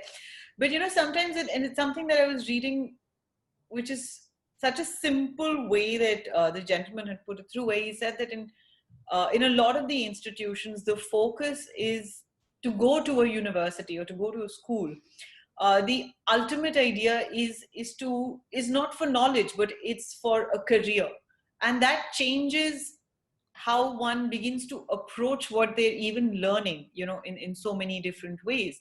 um, I've taken a few modules with students, young students, through schools, and one of, initially when we started Offset, the idea was that we wanted to go into institutions to talk about photography, but we didn't want them to be design or photography institutions. We wanted to talk to students who were studying engineering, or students who were studying literature or politics, even for that matter, to then see that their worlds are not really separate from the visual worlds that address these issues as well. And and I think that's something that we probably need to try and figure out how to incorporate that, that where photography is not separate from your everyday life, but photography is also research projects on issues of our contemporary lives. And I mean, hopefully there will be different ways in which that can happen, but just a very, very simple exercise that Offset had done earlier in this year, and we will hopefully continue with it next year, was that we would end up taking newspapers, and we did this workshop where we created collage zines, where we took newspapers of over 10 days, specific to the CA NRC timeline, and we would just present it over there, and we would talk about like how one begins to look at photographs, what are they seeing in these photographs in your everyday Hindi newspaper, because we were in Rajasthan for that. And over a period of 2 days or 3 days, they were asked to make a zine out of what they thought the newspapers were trying to tell them if they were to only look at the photographs. And sometimes you actually don't even need to teach visual literacy in that manner. You just need to offer a space where one can begin to spend time with the photograph, or begin to spend time with the images. And the kind of responses that we got in the forms of zines were much more than I would have imagined photographers would make of those photographs, in many ways. And hopefully, Swati, more programs that don't separate photography from the world will allow for that to maybe happen slowly. Dainita actually has a comment and a perspective that I'm just going to read out her excerpt. She's saying, but photography is so much larger than the art gallery and museum world. The art world is like one toe of photography. Having said that, one of the ways to make a shift in that place is by breaking out of the editions system. And in this, she's referring specific to the art space, of course. That's a way to disrupt that particular market. I think books are a good way to disrupt that economy, especially if you can find more accessible ways of making books. And she's referring to Cups of Noon Chai, which is a recently published book by Yarbul. And the book is available on their website as well, for those of you who might want to have a look at it or get a copy for yourself, and the portal. I think the self-publishing that we see now in the region has great potential. It may well become the form for our region, and certainly a way to challenge what is celebrated in the West and say there may be another way. I think printed matter that Offset will host next February has potential to change the narrative. Just to give context to that last sentence, printed matter is a big art fair that takes place in New York and LA every year. And Offset's actually going to be exhibiting in their virtual platform next February with a focus on self-published books from South Asia. So I mean, it was interesting to know that even for printed matter, they had never encountered the publishing space that's happening within South Asia as something that was tangibly there. So when I'd sent in a list of proposed titles, they actually responded by saying, we didn't even realize there was so much work happening in the region. And, I mean, at one point I was like, well, if you were to look this side, then there is a lot happening, But I mean, if there's anything that you guys would want to respond to or expand on in that, to Dainita's statement. No, I think I completely agree that that this photography as art is absolutely a very very minuscule part of the larger context of photography. I think there are only very specific spaces like this one where we even are attempting to think it through in a certain sense because we are involved in that space in various contexts, But otherwise, in the larger sensibility, like even photography as global language gets eclipsed when we talk about surveillance, for example. The amount, the strategies through which this goes, the image world is actually, a huge whole universe in which all of us are sort of just microcosms in which we are sort of existing. And we have to sort of also think about, like, how do we actually reckon with all of this and still sort of think about it through our work, And I think in this year specifically, because we are, confined to the four walls of our homes, we're actually even more bombarded with images than we would be if we were to be able to step outside and actually experience the world. So this year actually has been a time where we're actually really sort of being exposed to far more than we probably need, in terms of imagery, and also sort of dealing with that and the repercussions of that, and this anxieties and the sort of exhaustion of images that also comes up when in such a context. But yeah. Yeah. No, absolutely agree with Anita, what she was saying, in the sense that perhaps self-publishing is definitely a way to go, and there is more agency, there is more a certain assertion, what we were talking about, and it's less mediated, I think, or has to be ideally less mediated by the systems or invisible systems at place. Yeah. Absolutely. And maybe if, like Swati said, we can imbibe visual literacy in schools, then people, or children grow up interested in what is being published as well. I think there are so many publishing experiments that are currently in progress, and it's really amazing to see how so many books are coming out, both related to larger projects or documentary based projects, but so much dealing with the author themselves, and their own histories and their own inquiries about the world. I do hope we're able to sustain that, and I hope we're able to expand that conversation outside of the photography world or outside of the art world, because that is really where we are then communicating. I mean, to a certain degree, I'm so glad we can have this conversation, but at the same time, I'm acutely aware that we are still speaking within a bubble, to a large degree, and maybe what would be ideal would be if this can break out of just ourselves, but we have someone who has not engaged with the visual medium at all to come in and say, I disagree with you, and hopefully we will get to that point, which is where visual literacy really needs to be incorporated into all kinds of systems that we're looking at. Vasant has a question, actually. Vasant Naik is curious to know. He says, thank you for a wonderful conversation. Any thoughts on Judith Mara Gutman's claims in Through Indian Eyes? Do you recognize or see photographers in India having their own unique voice or style as different from the Western? Vasant, I haven't read this book. I don't know if Adira has. Yeah. Okay. Adira, could you lay a context for that? Through Indian Eyes is a very interesting book in the sense that Judith Mara Gutman was doing a research on practices of photography that had existed from the 19th century in India, and she'd sort of compared, for example, a Bone and Shepherd image to a work by an Indian photographer, and said that, sort of the research sort of reflected on how there was an inherent difference in the ways of looking at or sort of acknowledging the camera, or even sort of presenting themselves to the camera. And I think, yes, like I do think that that was an interesting work of research in which she did sort of really think about like how there were inherent differences.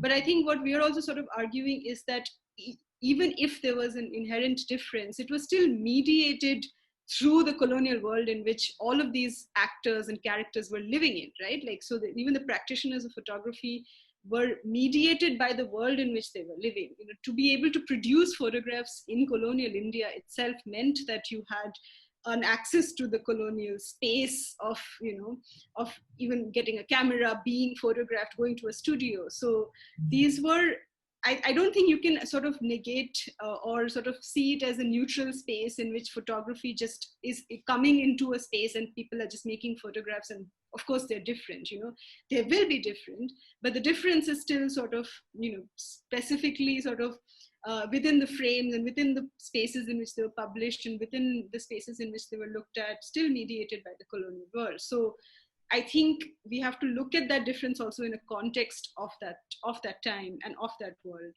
So yeah, like that is sort of, and regarding the question on whether there is a unique or sort of voice of Indian photography, I think that's a question that sort of, you know, it really doesn't, I don't know, like, you know, does it need to have like this, do we need to have like, what is Indian photography today? You know, like, I think that's a question itself that sort of, you know, it gets into sort of slightly, you know, shaky territory, in the sense that what do we define by that? You know, like in India itself, you know, largely the photography that we have seen have been made by upper caste, upper class men, you know, so is that Indian photography? Like, through its history, right? Like, so now if we begin to look at that, and we see a lot more people from very, very different backgrounds and spaces are coming in and making work, which are actually in opposition to that very gaze of the upper caste, you know, person who's making photographs of that.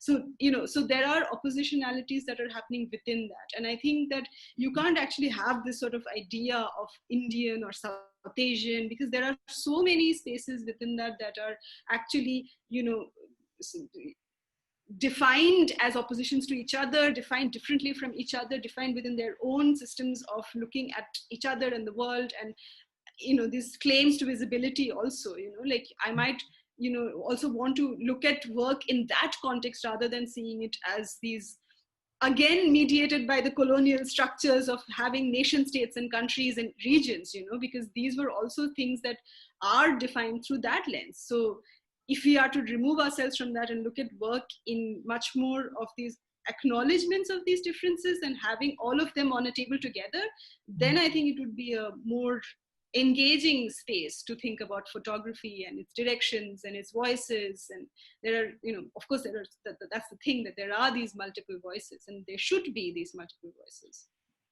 Yeah, I think agreed. I mean, these are provisional blankets, you know, that we put things in. Like, I mean, even for our sort of talk, we try to address it like that. You know?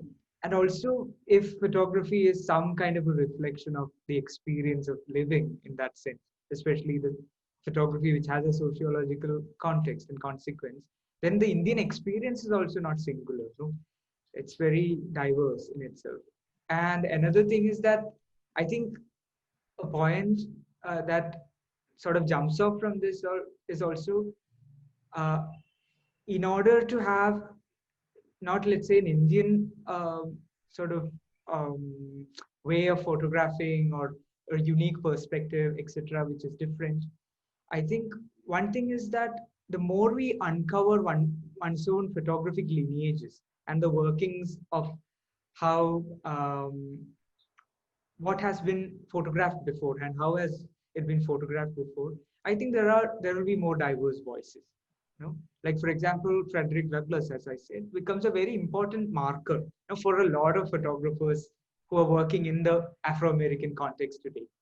For example, if we try to see history and try to bring out vernacular imagery, photography more, we can maybe start to think of something different, you know, which is not, let's say, completely borrowing from the Fissures or from the Ansel Adams school or from the Provoke movement, which we can see, you know, a lot in the subcontinent. It is not necessarily a bad thing, but we can think about making it more unique, I think. Yeah. And thanks for that book. I'll read it. Yes, I'm curious about this book as well now. Thanks for that, Vasant. Tanvi has what she thinks is a slightly long question, and she apologizes for it as well. But I think she's focusing more on the photojournalistic aspect of what we discussed. And she says, you say that the field of photojournalism suffers from this power hierarchy even still. And as we negotiate questions of representation and power dynamics, how do we reckon with the position of photojournalism in society today, when the oppressive powers are fighting with the idea of journalism itself?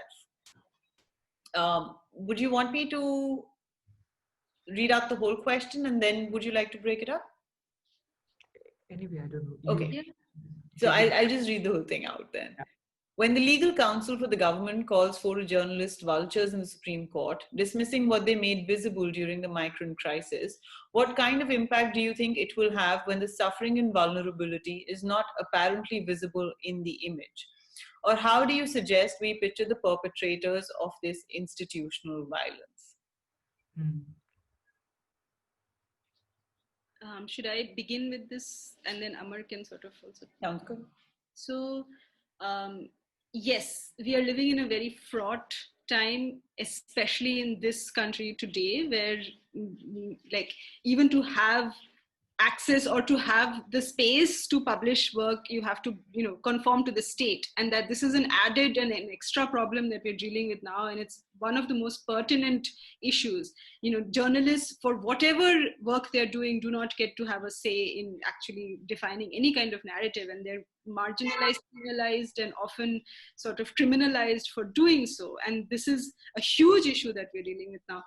And in this also, like, it's a difficult question, because the perpetrators of the violence invisibilize themselves on purpose, right? Like, and they also have their own sort of tools of being visible themselves. Like, we all know who the perpetrators of the violence are, like, in this context. We don't need to actually have any, we really know that. But then in order to actually have a work that depicts that, it's a lot harder, because you will literally go to prison if you are even showing that kind of a situation. Even when there is evidence for like a Kapil Mishra or etc. in the Delhi riots, we know we have that evidence, we still cannot actually use that in any legal form. These people don't get any kind of a reckoning for the things that they're doing. So we're living in a very incredibly difficult time in that sense. And I think for that kind of a time, the established modes of publishing and newspapers and magazines and even certain digital platforms are perhaps more visible, and therefore also more in the limelight, and therefore more penalized. So I think if it has to be a more underground, more fragmented space, and now we are able to do that because we're living in a very digital world where you can actually have a lot more people from smaller spaces also combining their resources and putting work out. And if that work is also then being seen, it may not be seen by the audience that a TV news show gets at 9 p.m, but it's still, there are these independent spaces. And I think the more of these independent spaces that we have, the better it is. And the problem is that this is a problem of the middle class, right? The middle class in this country wants to have the established narrative of the state. And all of the narratives that have been addressed to by the state are addressed to the middle class, right? Like the farmers are misled, like these sort of narratives are not for the farmers and not for the people who are protesting. They're actually for the middle class who are sitting and watching the TV news at night, right? So this is a very difficult fight, and it's a very difficult space, and you can't actually convince the middle class of anything. And this is a huge sort of tied to religious identity, tied to an upper caste identity, and very, very hell-bent on making sure that becomes the only media narrative that gets wider acceptance in this landscape. So I think the only ways that I can see that we can actually combat that in any sense is to have thousands of people and publishing houses and spaces and just online spaces and whatever ways in which anything that is free and anything that is where you can get work out there. I think that's the one way. They can shut down one media organization, but can they shut down everybody? And I don't know. I know that that's not an ideal situation, and that's not the best way to go about it. But for me, at this moment, this is what I see as being possible. Perhaps Amar can also reflect on this. I'm also thinking about Tanvi's question, because I think the question comes from a very informed and experiential place. Uh, and I must admit that there is, um, we have to work towards, what we talked about is also in a conceptual, theoretical, historical, framework. And obviously, when it comes to translation in terms of practice, it will have certain uh, modalities of how to adapt, everyday realities. So I'm also still thinking, that um, perhaps what we were trying to say uh, is um, is also these, conditions in which the same conditions in which there is a certain censorship, there is a certain villainization of uh, you know images which are shown, etc. I think the hierarchy or the fact that people are photographed without a certain consent, or we are automatically subjected to uh, being the subjects, etc. I think it is somewhat hand in hand, but at the same time I recognize that what we propose as, let's say, that's what I gathered, that how do we not show the victims, or I think we really have to think about it, and yeah, and I must, I think um, there is a certain, that's where the work is, in the sense that this Yeah. understanding of what has happened, this understanding of biases, the knots, and its manifestations, and then looking at what can be done today, and then trying to merge, and I completely agree that photojournalism is not as, let's say, lenient in that sense as art, because it has a certain immediate, larger echo, rather than uh, like if I make a book about it and like sell it, or if I exhibit, then the impact is kind of different, and the way it is being oppressed, or this representation will be oppressed, is different. So yeah, I'm still thinking about it, actually. Yeah. Yeah. I mean, it is definitely a question that we need to specifically address, I think, in the Indian context today, when we are discussing photojournalism. I mean, there are two things to it that I'm thinking about, and maybe it might be great to have an expanded conversation, Tanvi, about this once the panel is over. But there is one which is, you know, photographs taken with the perspective of photography or as documentation. And then I think what you're referring to more is the evidentiary photographs that are required as standpoints to particular incidents that are happening in the country right now, and in many parts of the world as well. There's big censorship happening, and I think as news organizations, censorship is something that one has always had to address and find ways to navigate around, in that sense. And I think in an evidentiary format, the purpose of the photograph itself becomes very different. But I mean, I'm also trying to say that if they were, I mean, I'm trying to think about if they were images, or let's say bodies of work, whose intentions might align with journalism or with activism, but their expression might not uh, be necessarily through this is evidence of an event, and that's when maybe the photographer also comes into play to take a certain kind of accountability or certain kind of role. I mean, when we're talking about being penalized by a Supreme Court, of course, the dynamics of uh, what we're discussing are maybe a little different. But I mean, and I think this is something that you also do practice at Caravan, is to say that if there is a situation happening in a particular region, can we get someone who belongs to that neighborhood to tell us the story, as opposed to sending someone else from outside? Can we allow that voice and give that agency to someone who has something to say, and who's maybe more representative of of a situation, of a scenario, of an issue, of a perspective, um, that might not be fulfilled by me sending in my institutional team photographer, because that photographer might be coming from a perspective where he would put in his heart and soul into the work, or she would put her heart and soul into the work, but would they be the right person to send for that job is something else. And I think we're maybe discussing two different aspects when we're doing that.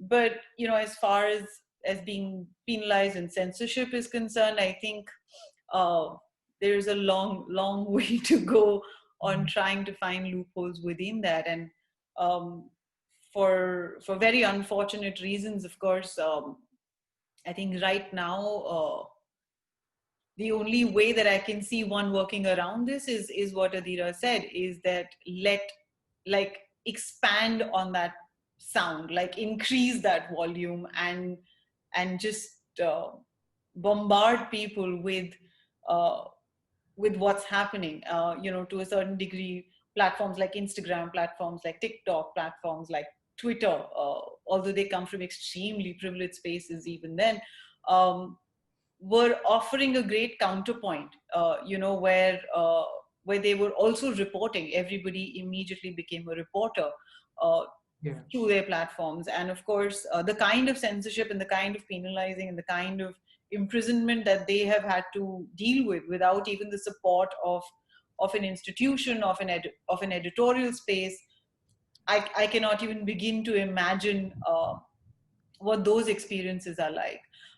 So how do we picture perpetrators of institutional violence is maybe something that we should pick up on as another subject for another Guftgu session. And I think there is so much within that to discuss.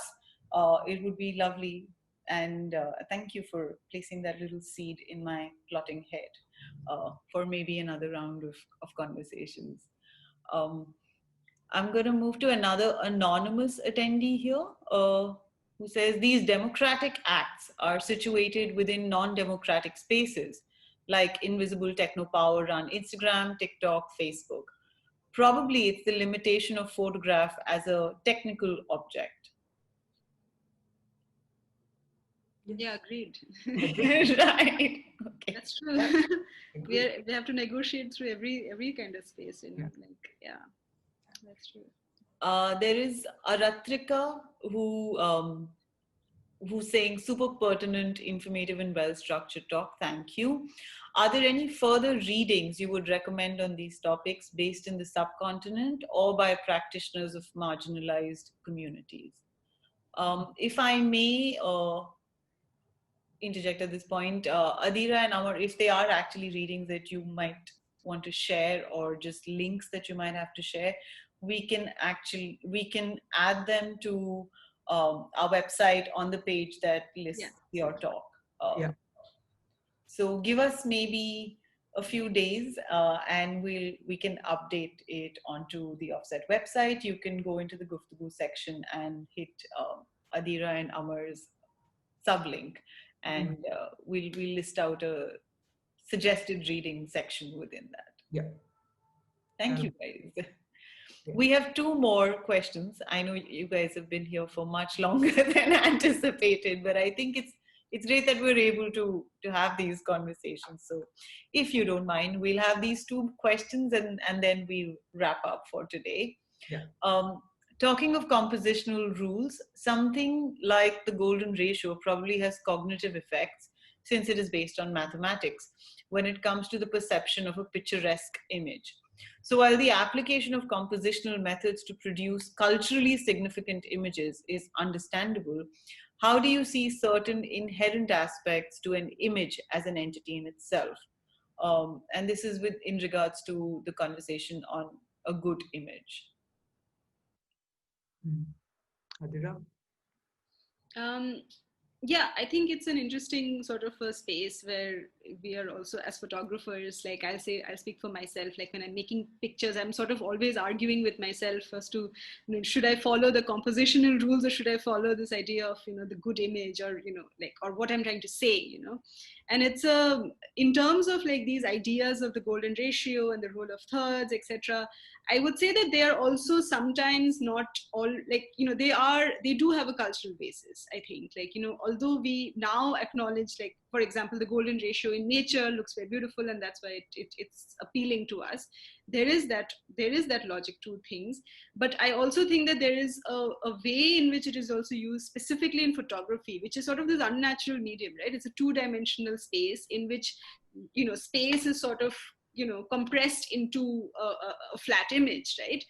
So there, in terms of composition, in that sense, I think it's a little more complicated in how, what we respond to. And I think this also comes across when we look at color images, for example. I think we respond very culturally to color images, based on where we've grown up around the world. We respond differently to different kinds of colors and different kinds of arrangements of shapes, etc. So I mean, there is a basis in science to all of that as well, but I think we, and I don't know where to draw the line for that, right? Like, I think that's also something that depends on every kind of work, depends on what the image that we're looking at. If it's a scientific image, or if it's an image just of a natural form, like a leaf or something, then we respond to it differently. Whereas if it's an image of a person, and we say this is an attractive person, there it's a little more tricky, and that's where I think a lot of the cultural biases do come in. So yeah, like I think that it's a space where the line keeps shifting. So it's one that I think as practitioners also we have to be aware of and think about in our work also, like, am I including this image because I think it's a pretty picture, or whether it's an image that means something, or is it both? And if it's both, then isn't that's the pot of gold, right, for everybody? So that's also, it's something that we have to sort of keep thinking about, I think. Like, Amar, would you like to add anything to that? Not particularly, but I was just like reminded that actually it's not the end image and whether it has the golden ratio or not that matters, but all the decisions, all the systems that provided or enabled that kind of a photographic decision, before that, and that becomes a touch point for me, rather than the aesthetic. I don't have any problem with the aesthetic image in that sense. Yeah. Right. Vibhav Kapoor has something that he says might be a digression, but he wanted to know, to what extent is it possible to look at photographs as vehicles of expressions independent of social political contingencies? Quite difficult, I must say, Vibhav, because unlike any other medium of expression, let's say in a traditional sense, literature or painting or sculpture, uh, photography is, at least this is my personal understanding, that photography is always in like social context. It is always off the world. Once you open the camera, what you once you open the shutter, or traditional sense. Now there are images made without even cameras, but mm, I think at least what we've discussed in that sense, or our sort of area of understanding or trying to understand, is very much based on this idea that photography is largely a social contract, and especially it is mediated by the world around, and historical, social, cultural context around. Yes, I mean there are aspects of um, semiotics, expression, how people relate to it.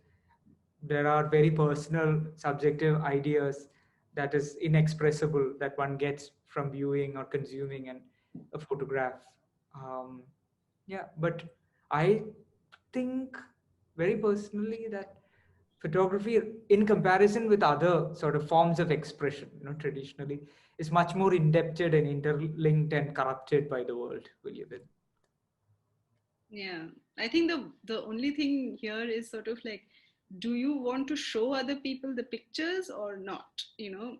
So if you are getting into the photograph, like if you're making photographs thinking, I want to show this to someone, like anybody, or you imagine a sort of an audience, like at some point the image is going to be seen, then you photograph differently, I think, than if you do not want the picture to be seen at all by anybody, and it's a different matter if your archive of images gets seen later by somebody. I think we've all had like family albums worth of images which were never meant to be seen outside of the family, right? So I think that also determines to an extent, like, what all affects the image, and which context is it looked at, in which context is it made, and what the people who are making the images are actually thinking when they're making them. If you don't want it to ever be seen by anybody, you would be making different kinds of images. Like, I think we've all had tons of images in our phones which we don't actually want anybody to see, right? And I think those are different kinds of images, and if you are to edit a selection of those, I think we would also be editing differently, we would be thinking about them differently, rather than images where we have a understanding that I want to show this to somebody, anybody, then it's slightly different. So yeah. Yeah, but even in this terrain, even the family photograph is completely subjected by a certain social Absolutely. context. Yeah. It is. Yeah. And even like, let's say, certain expressionist, to very coyly borrow the term, photographs ultimately is reflexive of photography itself. Yeah. It's one of So the most historical ways of yeah, photographing, yeah, like the expressionist photograph. It's like it has its roots in all the things that we love about photography, which is coming from all the things that we sort of aspire as good images or pretty pictures or photographs. We want to make things that we want to keep, right? A memory that we want to look at. We photograph things that the light on a particular day, we'll make a picture, and these are, we think of them as our expressions, and they are, but they're also, things that we've already seen before. It's like this thing that why do we go and photograph the Taj Mahal again? And like, we know the picture, it exists, it's there, but we also want one of our own that we've made, so it's this very human thing about image making, at, or any kind of creative expression that we do that also.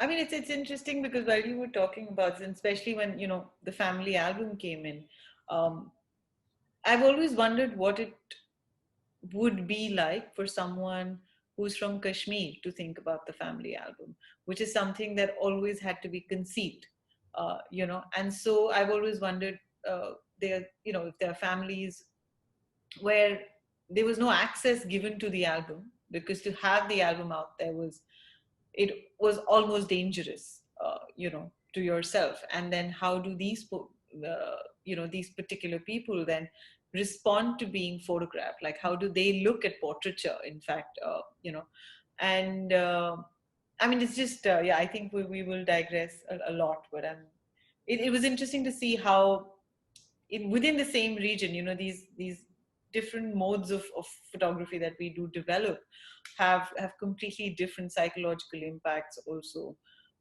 on us, and maybe there's a lot to maybe discuss in another talk, guys. I think that's what we have arrived at by the end of this session. But thank you so much. We've gone on for much longer than anticipated, but I am very glad that we have done so.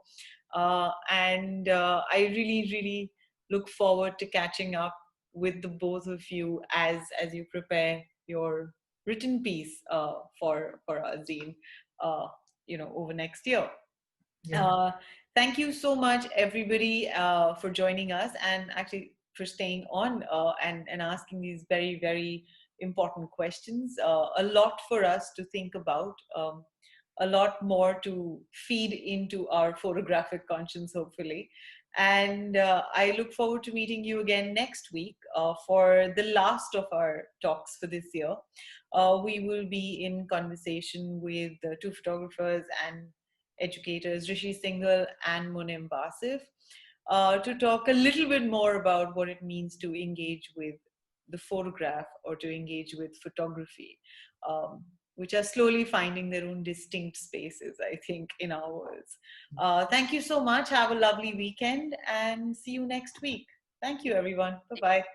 Thank you. Bye-bye.